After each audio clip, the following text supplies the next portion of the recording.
Hello, it is Ryan, and we could all use an extra bright spot in our day, couldn't we? Just to make up for things like sitting in traffic, doing the dishes, counting your steps, all the mundane stuff. That is why I'm such a big fan of Chumba Casino. Chumba Casino has all your favorite social casino-style games that you can play for free anytime, anywhere with daily bonuses. That should brighten your day a little. Actually, a lot. So sign up now at ChumbaCasino.com. That's ChumbaCasino.com. No purchase necessary. VGW Group. Void where prohibited by law. See terms and conditions. 18+. You are listening to a Pleasure Podcast. For more from our Sex Podcast Collective, visit pleasurepodcasts.com. Welcome back to Private Parts Unknown, a podcast about love and sexuality around the world. I'm your host, Courtney Kocak. And privates, we're doing something a little different today because I launched another podcast. I'm still doing this one. Don't worry. Private Parts Unknown is not going anywhere. But I launched another podcast called The Bleeders, all about book writing and publishing, because newsflash, I wrote a draft of my essay collection / memoir during the pandemic, and then I was like, what the hell do I do with this thing? So I started a podcast to help people like me try to answer that question. How do you write and sell books? So anyway, I'm really proud of the episodes that are out already. So I was like, I'm going to give the privates a preview of The Bleeders. And my very first guest was Samantha Allen. Samantha, as you may know, is the author of Real Queer America, LGBT Stories from Red States. And I thought this would be an apropos drop, given that it's Pride. And Samantha is a trans author and an LGBT reporter. And not only that, but she was our second guest ever on Private Parts Unknown.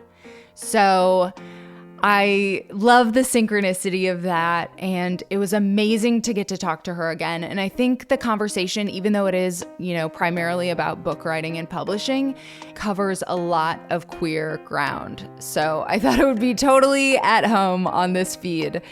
And I am not gonna keep you any longer. Let's just get into it, and I'll meet you on the other side.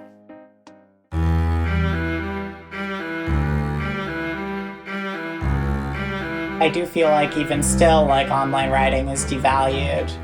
People expect to be able to read it for free between, banner ads for fragrances. Mm-hmm. And then it just lives there forever and anyone can see it. And there's no barrier of investment, by which I mean people haven't taken that kind of volitional step of this is a story I want to access. Let me walk in the door of this. Online writing just attacks you from algorithms, and point being that's why I always was holding stuff back.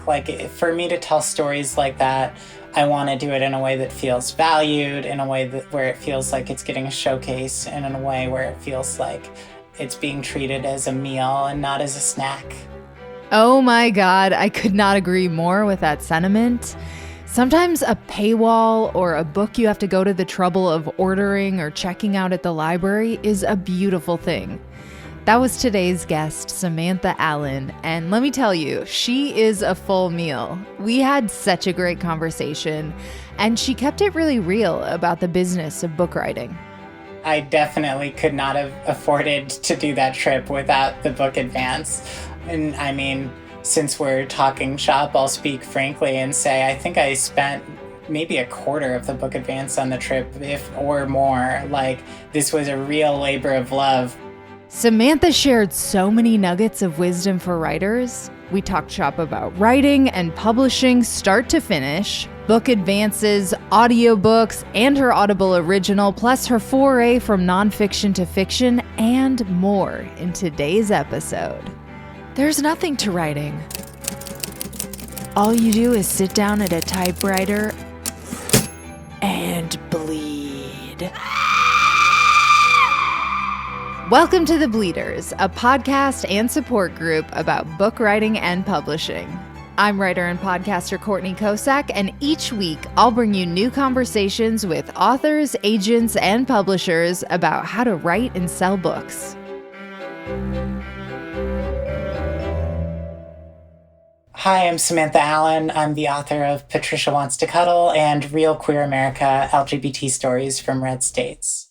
Samantha was the second ever guest several years ago on my other podcast, Private Parts Unknown, when she was touring for Real Queer America.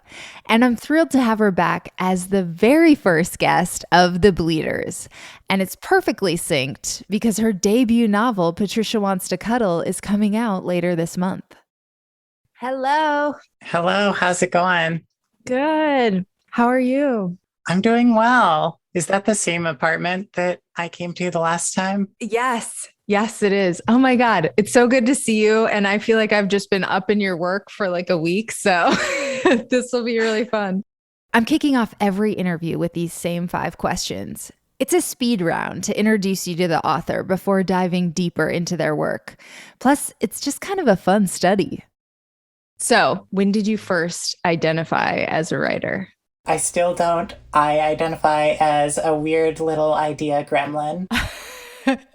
What do you mean by that? If someone was like, okay, so career-wise, what do you do?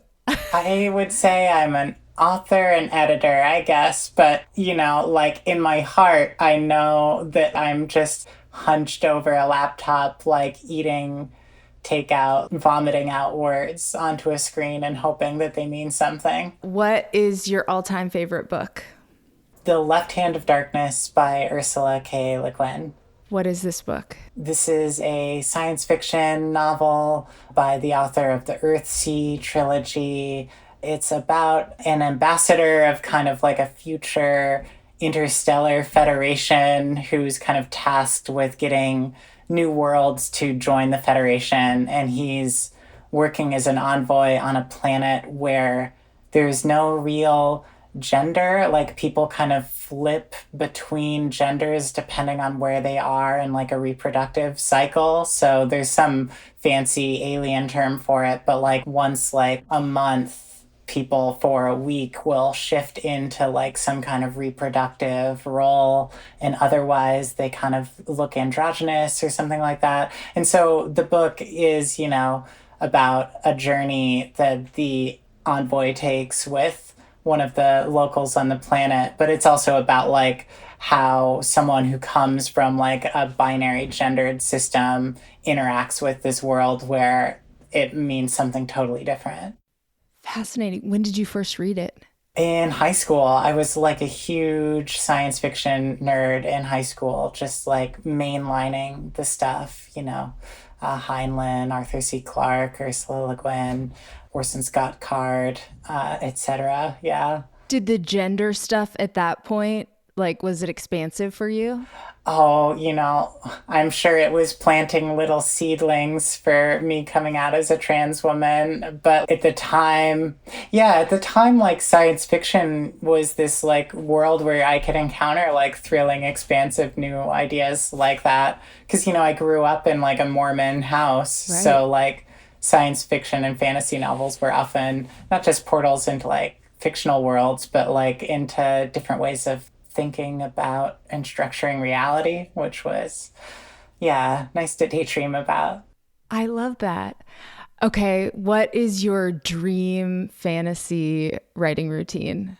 Oh, I live in a shack in the desert. I have infinite money, like a glamorous shack, has running water and like a picture window. I wake up at, 10 a.m. I write for half an hour over coffee and a pastry. I go into town and have lunch and say hi to the friendly locals.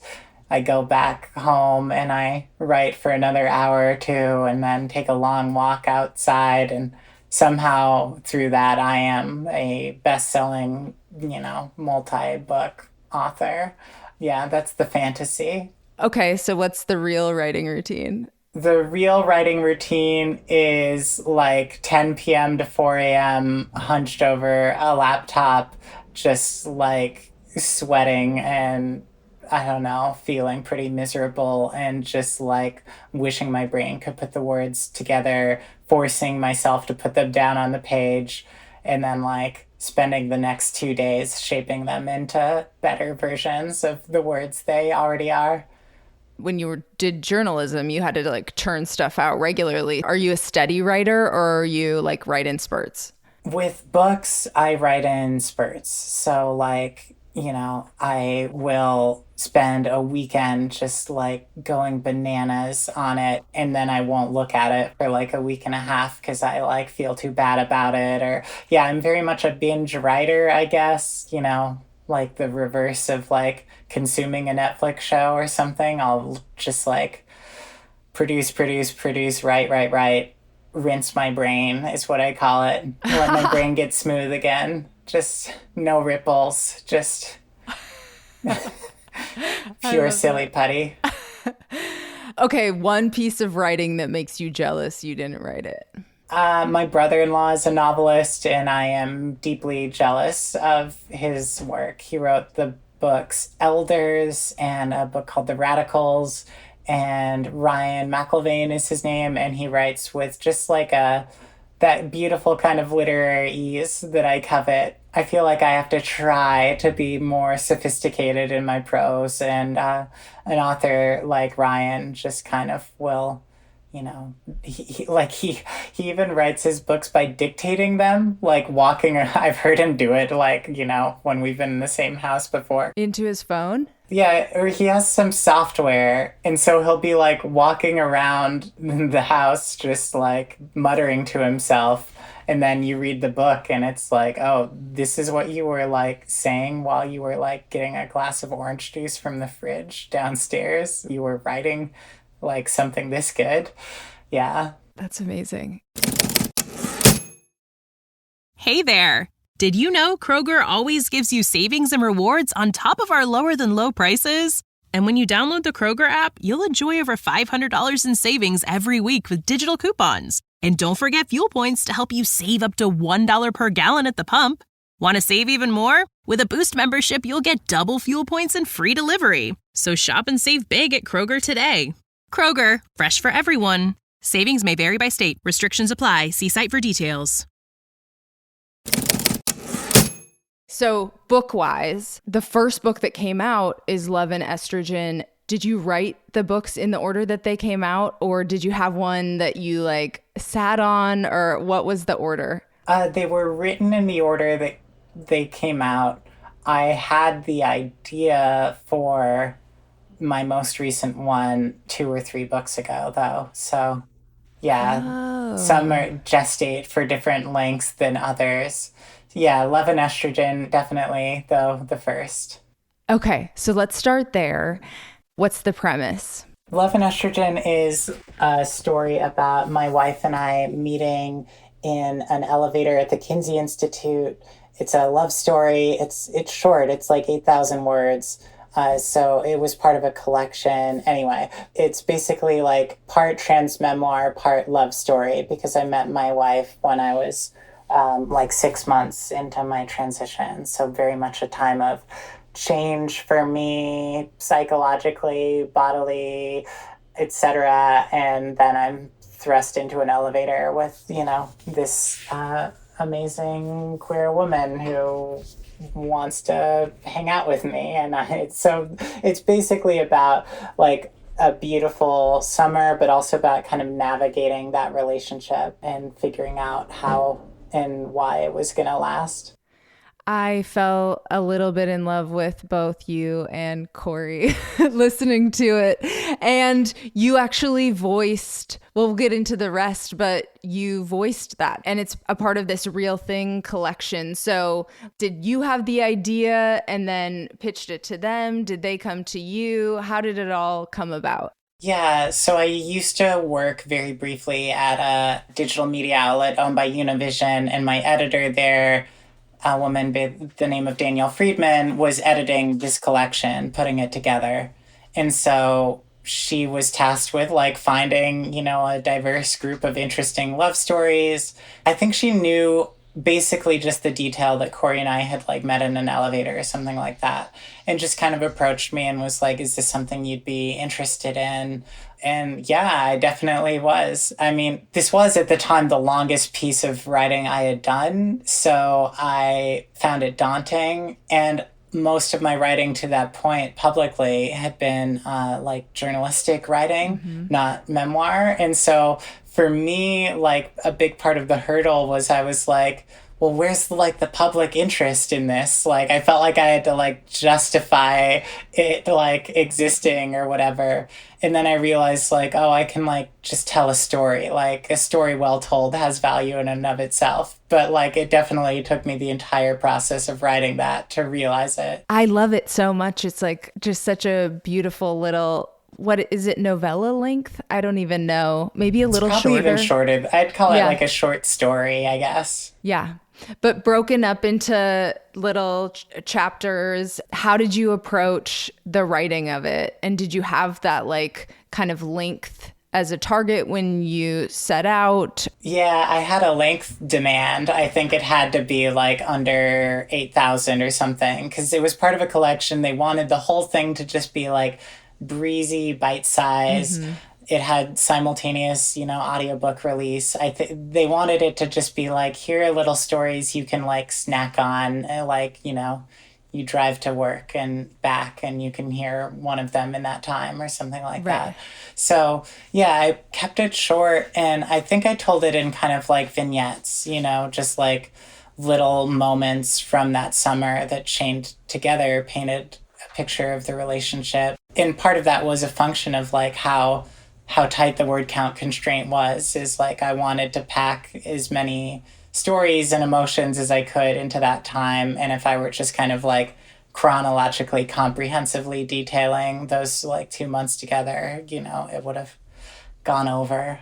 Once I get started, I'm a fast writer. I think I wrote it in like 3 months or something like that.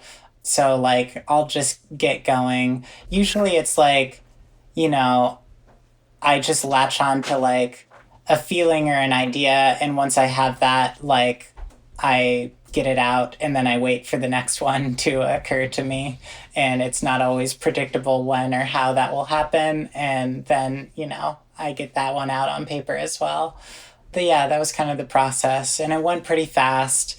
A pretty substantive edit on that one, which I sort of expected it being my first. I think the difficulty with that one is like, because it's of all the books I've written, the shortest, but also like the closest to me. Like it's about the most intimate thing, which is like my love with my partner. It was kind of killing your darlings was definitely tough in that situation, because it was like, this is my relationship, this is my marriage, like how can I like, delete this perfect detail or this perfect line about the way Corey's hair is curled or something, like Totally. Everything felt so important. So it was harder to let go of stuff than it should have been, I guess. Did you have any of that, or I guess not really, you hadn't published any of that like personal essay stuff online that you were like pulling from? Some, like I think I wrote about sex reassignment surgery online by that point. But, the personal writing that I did online up to then, you're still kind of like holding back a little bit. I mean, part of that is like, I do feel like even still like online writing is devalued, People expect to be able to read it for free between banner ads for fragrances. And then it just lives there forever and anyone can see it. And there's no like barrier of investment, by which I don't mean like I don't want people who can't pay for books to be able to read things. That's why they're libraries. But by which I mean like people haven't taken that kind of volitional step of like, this is a story I want to access. Let me walk in the door of this. Online writing just like attacks you from algorithms and, anyway, point being like, that's why I always, was holding stuff back. Like for me to tell stories like that, I want to do it in a way that feels valued, in a way that where it feels like it's getting a showcase, and in a way where it feels like it's being treated as a meal and not as a snack. Ah, I love that. Yes. So you did an edit, and then was it predetermined that you were going to voice the audio portion of it yourself? I think I sort of always knew we would. It wasn't totally set at that point how the collection itself was going to be narrated. And I think ultimately they decided it was going to be all author reads. So, yeah, I got a little extra money to go, record my own book. I'm so glad you voiced your own projects, and I have loved that one. I listened to, and I love listening to your voice. I know you have your own issues, but I'm just saying I love it. It's the most excruciating experience on the production side, because having done 3 audiobooks now of varying lengths, you're saying stuff over and over and over again. You're in the middle of telling an incredibly intimate story, and you mess up some word, and then you have to tell this embarrassing story in front of some sound guy over again, yeah. And I definitely wasn't visualizing reading it out loud in a booth in front of 2 strangers in Miami when I wrote Love and Estrogen, because it's very intimate about what it's like to meet and be intimate with someone while you're in the first few months of hormone replacement therapy, and then suddenly I find myself in a booth, It's amazing. Talking about yeah. With the Lucky Land Slots, you can get lucky just about anywhere. This is your captain speaking. We've got clear runway and the weather's fine, but we're just going to circle up here a while and get lucky. No, nothing like that. It's just these cash prizes add up quick. So I suggest you sit back, keep your tray table upright, and start getting lucky. Play for free at LuckyLandSlots.com. Are you feeling lucky? No purchase necessary. Void where prohibited by law. 18 plus terms and conditions apply. See website for details. Okay, so then after Love and Estrogen, the next thing you published was Real Queer America. What was the process there? Did you do a proposal? Because I read something in the acknowledgements, did someone come to you about that? Yeah, so I have a fantastic agent, Leela at Stone Song. And Leela came to me based on some writing I had done at the Daily Beast about, I believe, the Trump inauguration and how I was feeling about it as an LGBTQ American, and specifically as an LGBTQ American who had spent most of her 20s in red states like Georgia and Florida.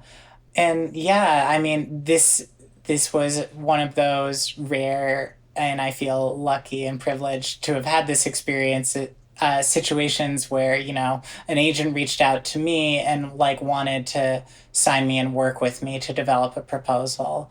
Often the story is you develop the proposal and then you go find an agent.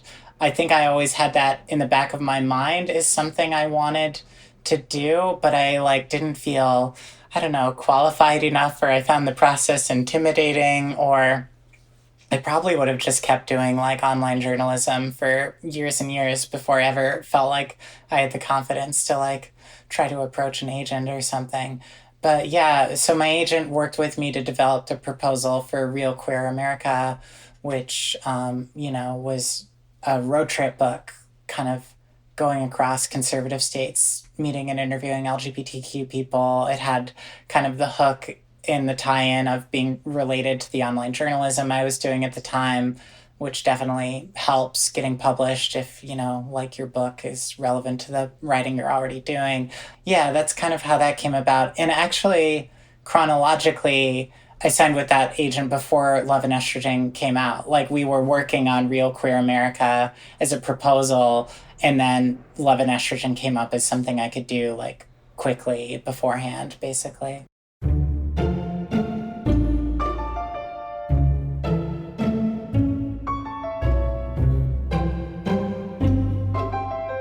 So, okay, some logistical questions about like the book writing process for that, because you had to pick the places and there's footnotes throughout with your research. So I'm curious, like, how much you did before, how much you did during, how much came after, as far as like the statistical parts of it. And then you also had to quote unquote cast your interviews. So how did this process all work together? Yeah, it's interesting because, like, you know, you're doing a proposal, but the proposal is, in a sense, I'm going to get in a car and drive to these places and see what happens. So to sell it to a publisher, you do kind of have to present like a narrative. I'm not saying the trip was totally unspontaneous, right? Like lots of unexpected things happened and I interviewed people I totally never expected to meet. But I would say in the proposal, I had planned out the route logistically and financially. Like I knew where I was going to go. And I had secured in advance, like at least one anchor interview for each chapter. Often those were people that I knew through my reporting or just personally. And so like I was able to present it in the proposal as like, I'm going to go here, here, and here. These are some of the central people I'm going to talk to, and these are the themes I'm going to explore in each chapter.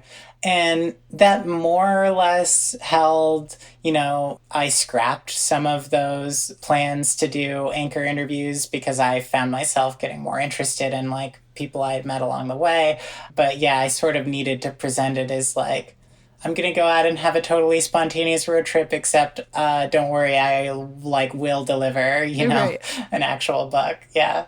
When I was on the trip, I just took notes in the Notes app on my phone. Like, you know, I recorded interviews and transcribed those interviews.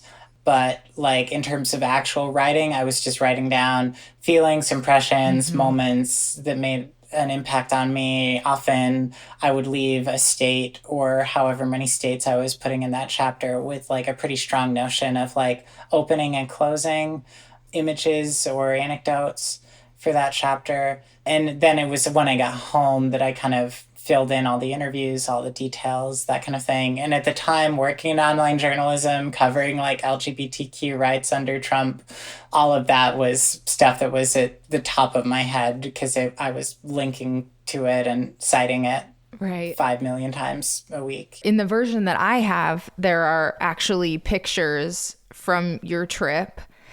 Did you have to twist anybody's arm to get them in the book, or were they like, we want those? You know, most people like I met were they were excited to share their stories because they're queer people in red states, and like reporters from the coasts like often go to red states to interview Trump supporters in diners. They weren't going to red states to like talk to moms of queer youth. I was just blown away by like the generosity that people had. Yeah, everyone wanted to talk. Everyone wanted to be in the book and be interviewed. There may have been a couple of cases where someone was concerned about like being outed or that kind of thing. So I had to tread carefully in a couple of instances. But yeah, by and large, people were just like really pumped to talk. So tell me about the process afterwards. Did you just puke out a draft after you got home, or what was your process with that?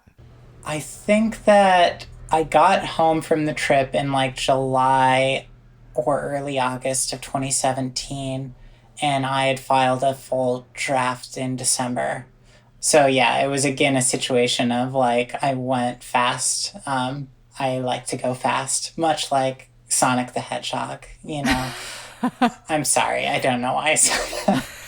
But yeah, I just like wanted to get it out, especially while the memories were still fresh, you know, like in the moment, of course, you think like, oh, I'm going to remember this forever. And now I try to like remember back to that trip. I'd have to go read the book again to like find out what happened. Yeah. Yeah, no, I imagine even because when we travel, we have one series for Private Parts Unknown where we came back and we edit it way later. And it's like, oh yeah, our anecdotes are not as good as if we would have done it right away. Yeah, no, you need to get it down. It's like a diary. It's just like it will fade if it's not recorded.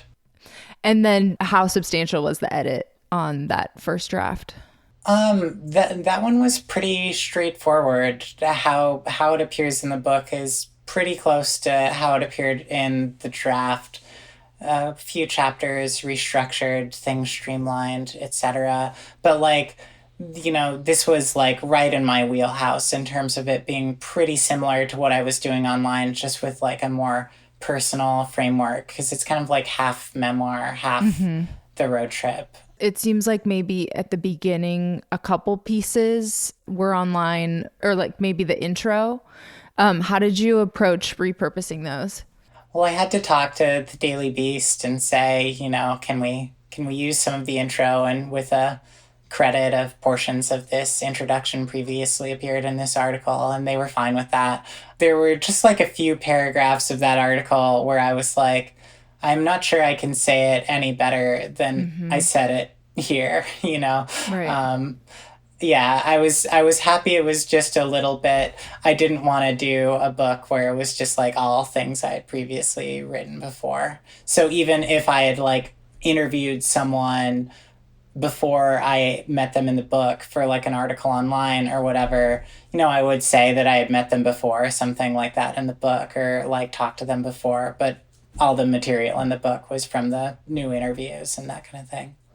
And that intro is like so apt. I totally get why you were like, no, I don't want to rewrite that. Yeah. I mean, in the middle of the churn of like doing daily journalism, there are occasional days where you feel like fully on and you just like really state it. Yeah. And you kind of can't let some of those things go. Totally.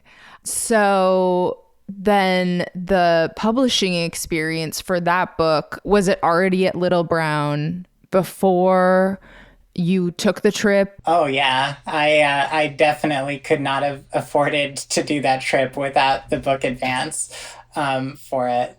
And I mean, since we're talking shop, I'll speak frankly and say I think I spent maybe a quarter of the book advance on the trip, if or more. Like, this was a real labor of love where like I was taking theoretically like what should have been the money that I'm like putting in my bank account to like save to buy a house or something, and just, I mean, obviously an advance is part for the research, but like I resisted the temptation to try to like pocket as much of the advance as possible, because I wanted to like produce a really memorable road trip. So it was expansive. It was 2 months long, and it went from Utah all the way down to the Rio Grande Valley, up to the Midwest, then back down through the Southeast.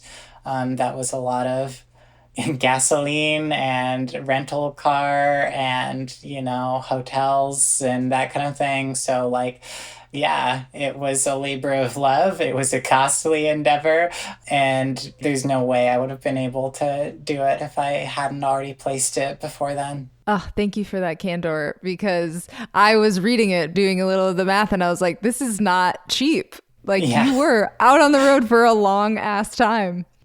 Yeah, no, generally, I mean, you can tell from my answers to the rapid fire intro, I feel like writers, and especially, like, there's this pressure on us to talk as though we live this life of perfect leisure and our money just flows from some mysterious fountain somewhere.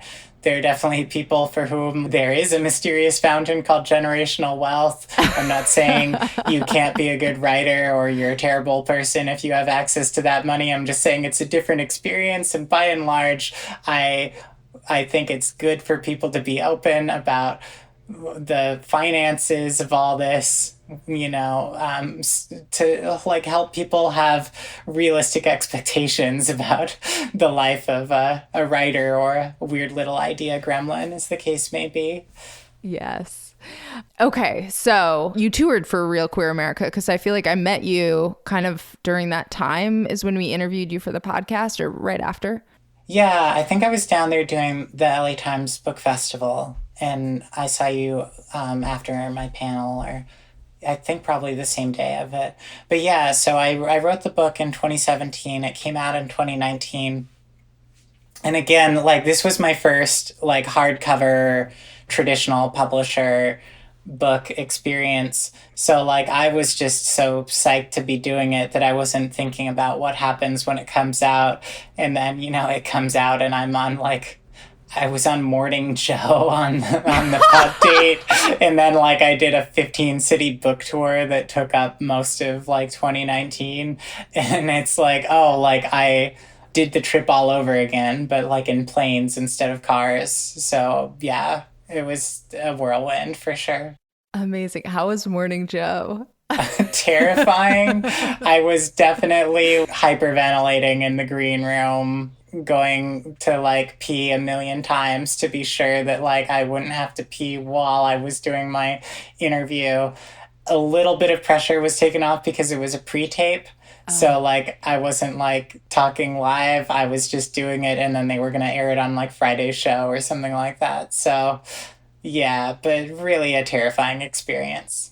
Oh, the other funny thing about that was, oh my goodness, there were 3 people in studio, but I think Mika Brzezinski was in DC or something like that. So there was a monitor with her floating head on it, and I would get a question from to my right, then in front of me, then to my left, and then the floating head on the TV was talking to me, and I'm just pivoting my head around like a little parrot, just trying to keep up with it all.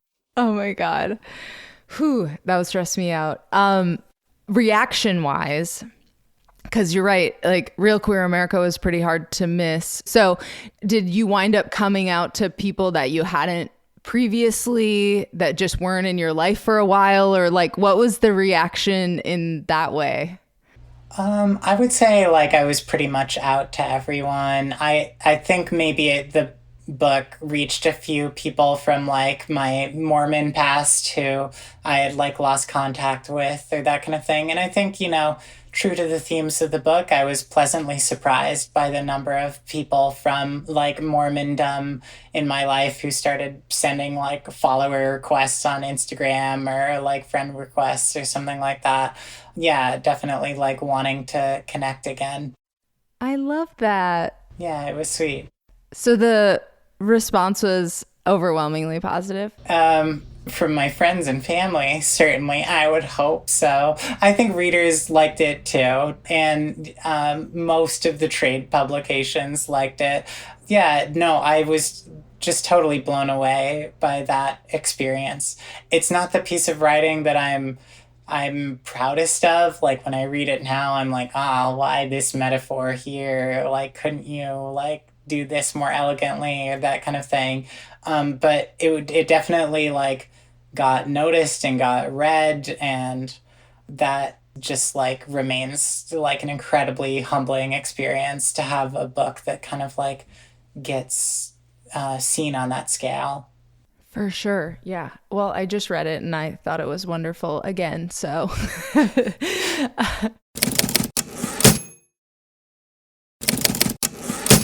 then there's an Audible original, right? If I'm following your bookography correctly.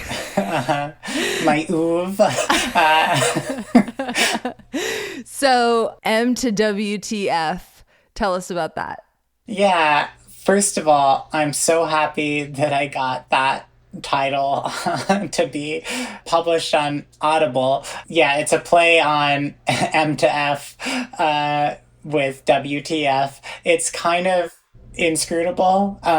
When I came up with the title, I thought about this 30 Rock line where Tracy Jordan says they didn't understand my vanity license plate, and it was ICU81MI or something like that. And it's I felt my title was that. It didn't parse at all, but it was the best option and we got it through.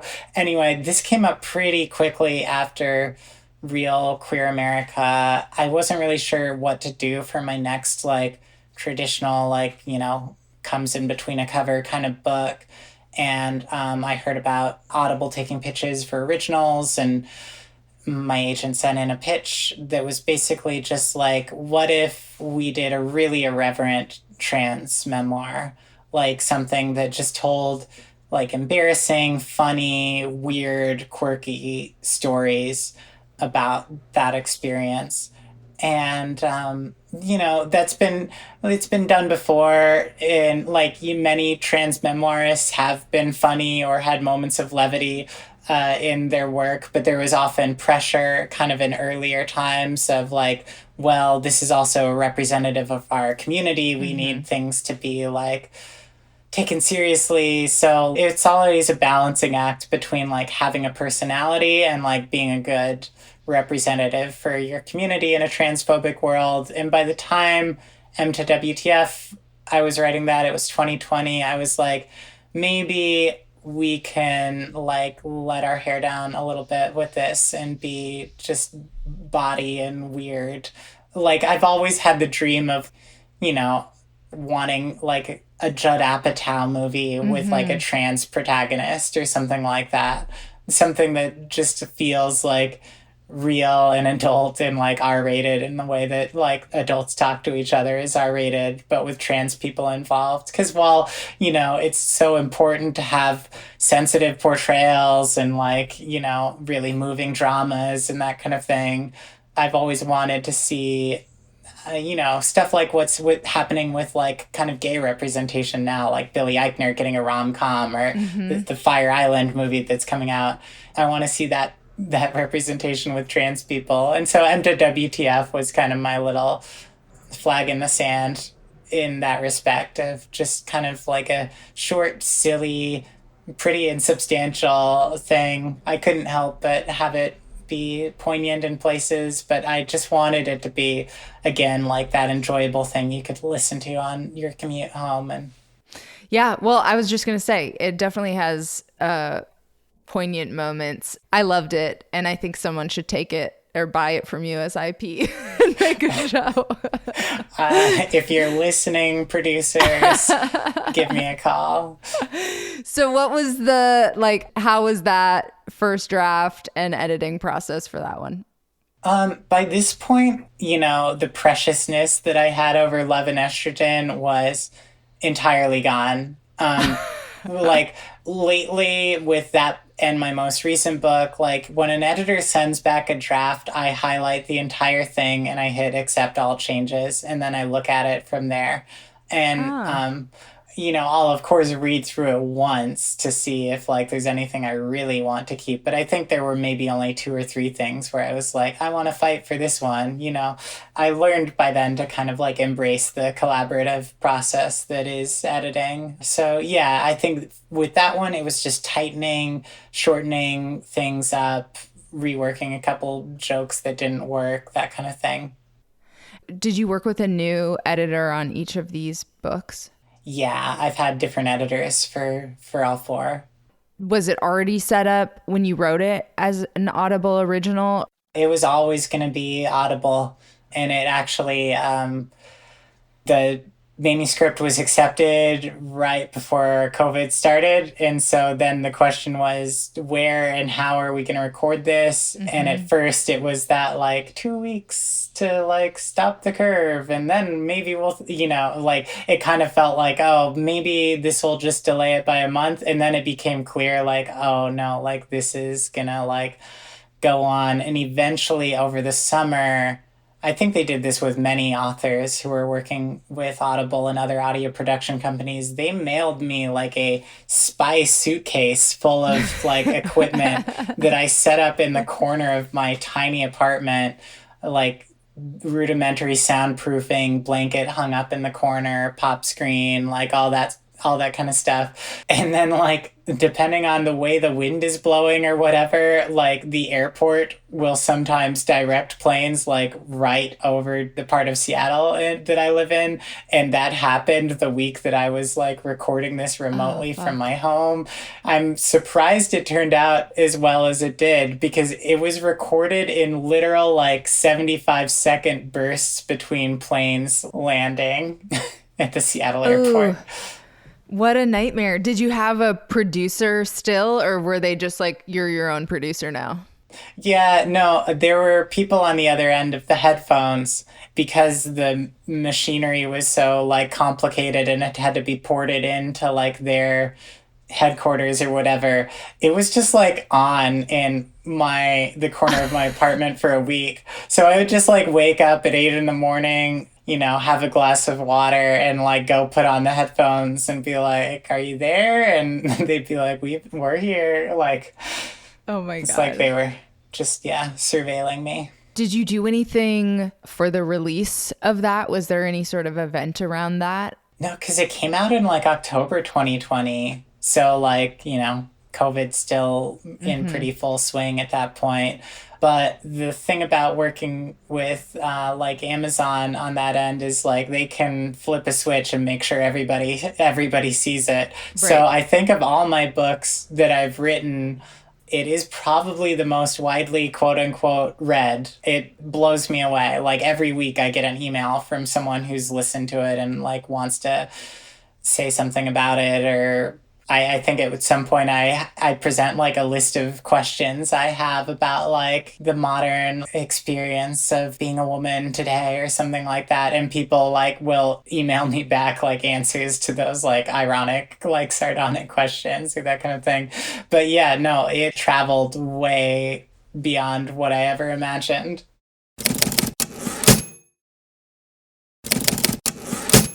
That brings us to your latest book, Patricia Wants to Cuddle, and your first novel. Is this the first novel you've ever written, period? Yes. Yeah. Debut fiction. Ooh, it's fun. The premise is... Okay, so tell us the premise.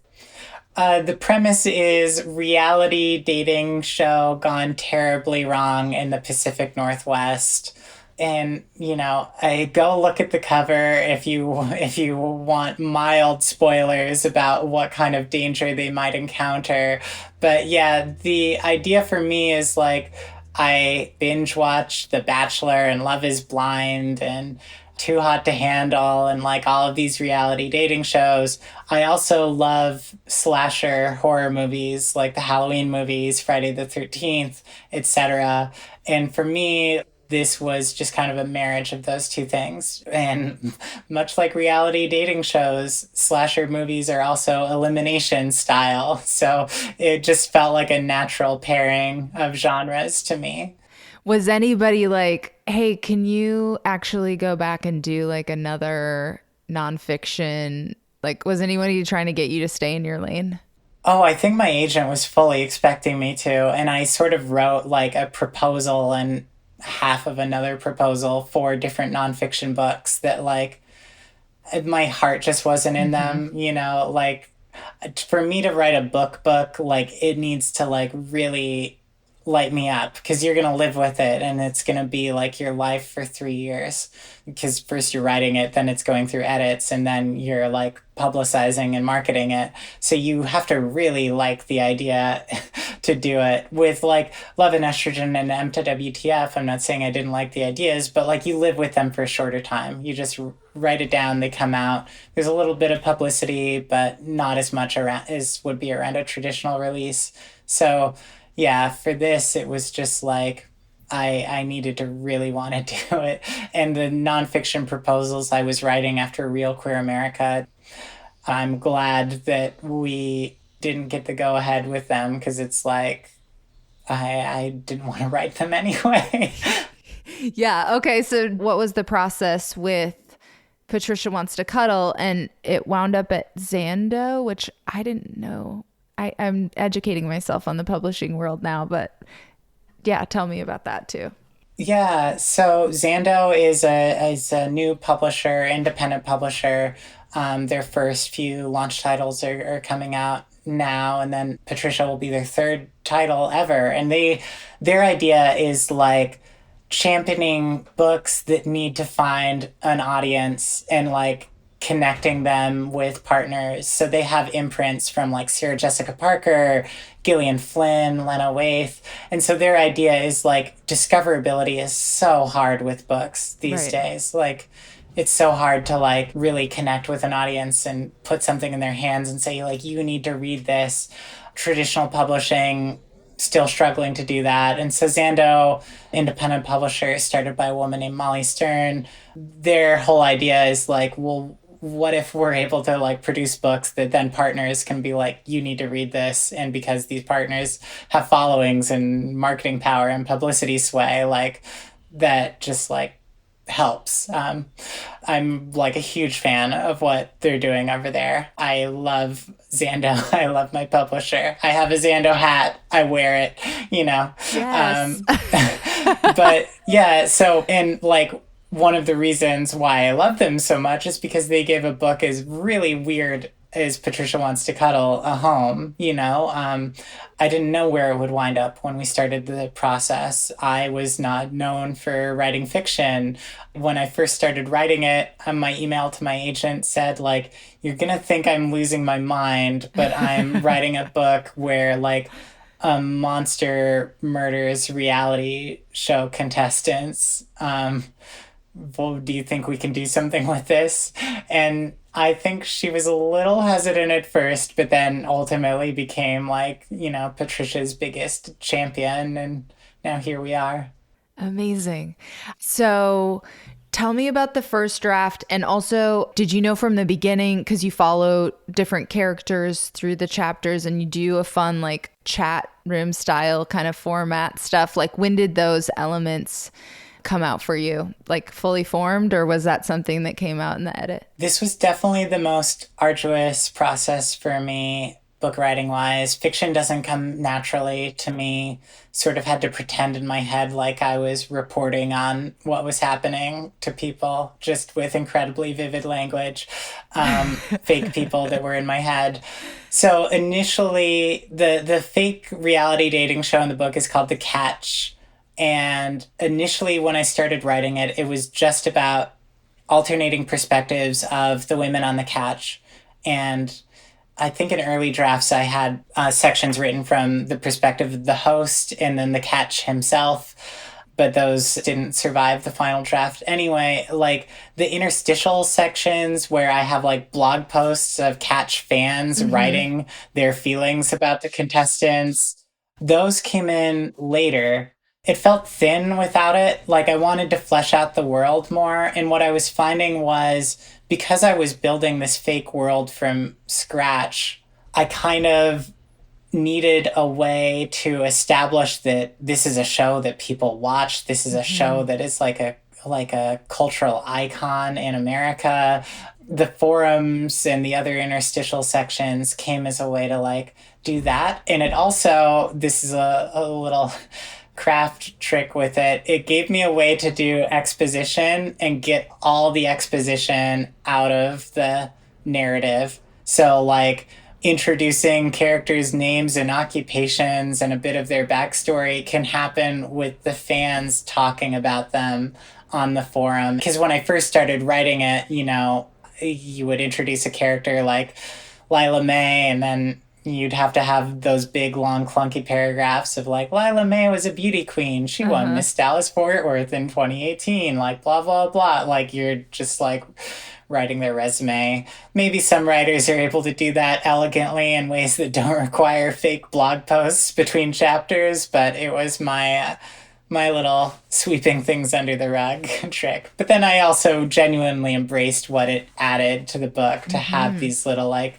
breaks and these meta moments, and it became part of the commentary of the book being about like social media culture and that kind of thing. Yeah, no, super fun. I like that choice a lot. So you said arduous editing process, but like first draft, how many drafts did you do after that? And like how much changed from that initial nugget? A lot. This was another accept all changes situation. And then the editor who acquired the book, so, you know, I'm not giving anything away by saying this is a slasher structure. Most people you meet will die, just as they would if you turned on a Friday the 13th movie. Go in with that expectation. And as in any horror premise, there comes a moment where you need to like split characters up. And that is a very difficult thing to do organically, hence why it's a much parodied horror trope. And so I had split up characters in such a way that two people went one place and two people went another place. And I think my editor's major ask was, well, I think these two characters should go with each other instead of these two characters.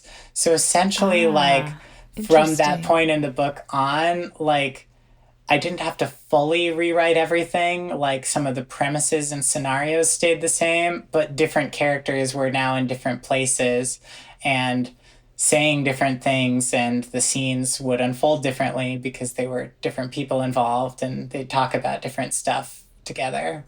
Interesting. Okay. And then you did one major revision? Yeah, and then some fine-tuning from there and some copy edits, that kind of thing. Yeah, but that major revision, I'd say, was about like 2 months of like kind of going back to the drawing board with the last third of the book.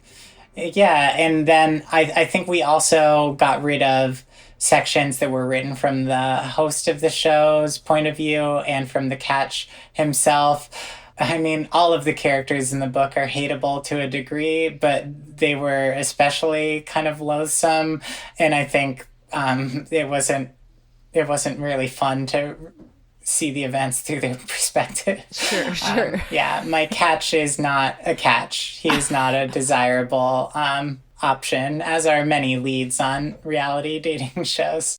Do you know what's next? Oh, goodness. I do have a fiction idea brewing. And then I do have an idea specifically if Patricia is some kind of massive success of continuing to marry like different reality show concepts with different like horror concepts. Oh, that's fun. I was not surprised at all after knowing how much reality, mostly Food Channel stuff you watched on during Real Queer America. But I was like, oh yeah, this is very much in Samantha's wheelhouse. Yeah, no, I don't know. It's such bad TV, but it's so watchable, which says something terrible about myself and about the state of society that I think I was trying to like process and purge through Patricia. But of course, it hasn't worked. I'm, still Chriselle, I like my world is rocked today in the best way. So fun fact, the day that we recorded this interview was the same day Chriselle from Selling Sunset came out with the news that she was dating non-binary rock star G-Flip. We were all rocked.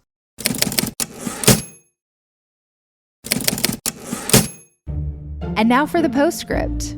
Just a few final pieces of advice. What piece of writing advice do you wish you could give your former self?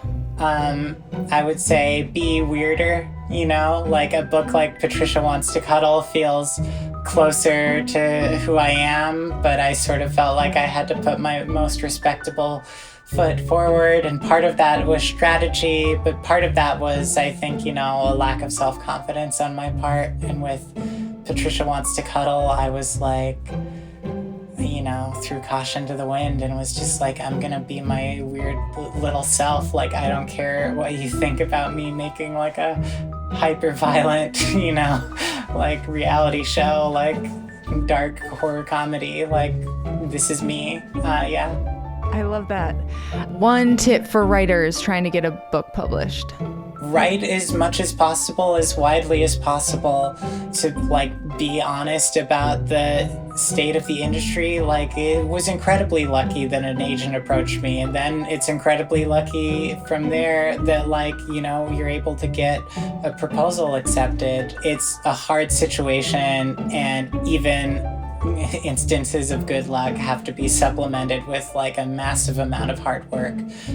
So like, if you want to be taken like seriously as a writer, you've got to be writing, pitch online outlets, start with places that will publish you, then use those clips to get bigger clips, write about things that matter to you, and write about things that are tied into like whatever dream book you would want to write. Because if you can become known as the person who writes about, I don't know, cannabis for pets or something like that, if you write 300 articles about that, I'm not sure you should give your pets cannabis. This is a bad example. But, any little subtopic you want, like carve out that space for yourself, and that, Awesome. that can lead to things. So, might be a hard decision, but what's your all-time favorite piece of your own writing? Very easy decision for me. Patricia Wants to Cuddle. Oh. I call it my I Can Die Now book, because if I died now, I'd feel like, I did the thing I wanted to do.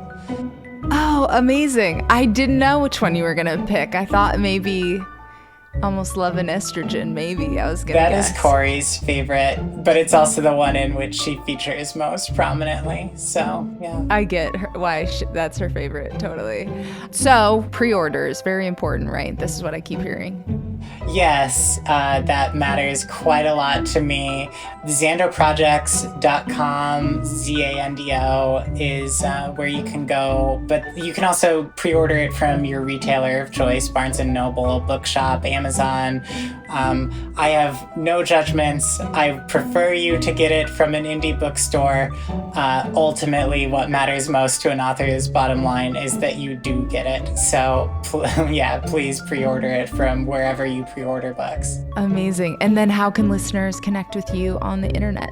I am at SLA Writes on Twitter, and my Insta is private but not for secret reasons, so if you send me a follow request, I'll likely let you in on all my Sphinx Cat photos. I am NEEBESS on Insta, Nebes. What is Nebes? It is, it's derived from the name of the college bookstore in Johnson City, Tennessee, which was called Nebo, and my friends and I joked that it sounded like a race of space aliens, and that women from Nebo would be called Nebeses. You reference this in Real Queer America, don't you?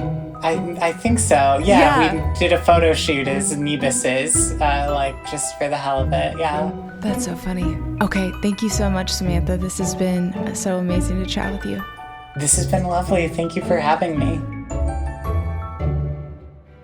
So that's it for the first ever episode of The Bleeders. I am so glad you decided to tune in. I'm your host, Courtney Kocak, and I hope we can connect on social media between episodes. I am at Courtney Kocak, Kocak, on Twitter and Instagram. I hope you'll let me know authors that you're loving, books you're loving, people you'd like to hear from on the podcast, and of course, make sure you're signed up for the Bleeders Companion Substack. The link is in the episode description, and we are just going to start a community over there. So I hope you'll join me. And I hope you'll join me Tuesday for a great interview with feminist noir author Hallie Sutton. In the meantime, happy bleeding.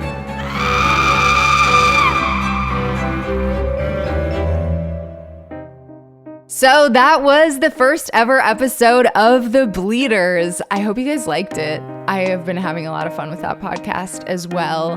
And I actually poached some guests from Private Parts Unknown to help me kick off The Bleeders. There is an episode with Chloe Caldwell. She recently was on Private Parts Unknown talking about PMDD and her new book, The Red Zone. But we got into her whole body of work on The Bleeders, and that episode was out last week, so you can find that on the Bleeders feed. And an episode with Bridget Bianca will actually be out on Tuesday. She was featured in our anti-racism series for Private Parts Unknown, and we had a great conversation on The Bleeders talking about her chapbook, Be Trouble, and the legacy of Black poetry, so that was amazing.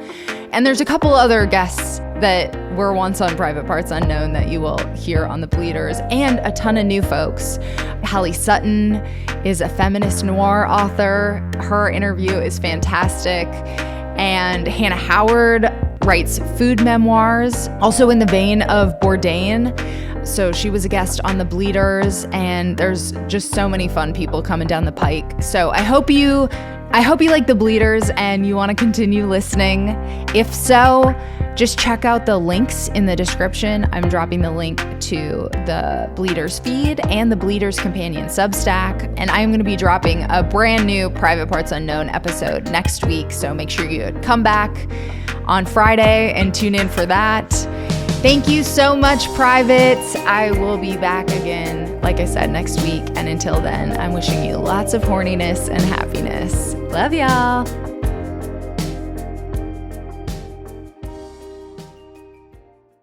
With Lucky Land Slots, you can get lucky just about anywhere. Dearly beloved, we are gathered here today to... Has anyone seen the bride and groom? Sorry, we're here. We were getting lucky in the limo and we lost track of time. No, Lucky Land Casino, with cash prizes that add up quicker than a guest registry. In that case, I pronounce you lucky. Play for free at LuckyLandSlots.com. Daily bonuses are waiting. No purchase necessary. Void where prohibited by law. 18+. Terms and conditions apply. See website for details.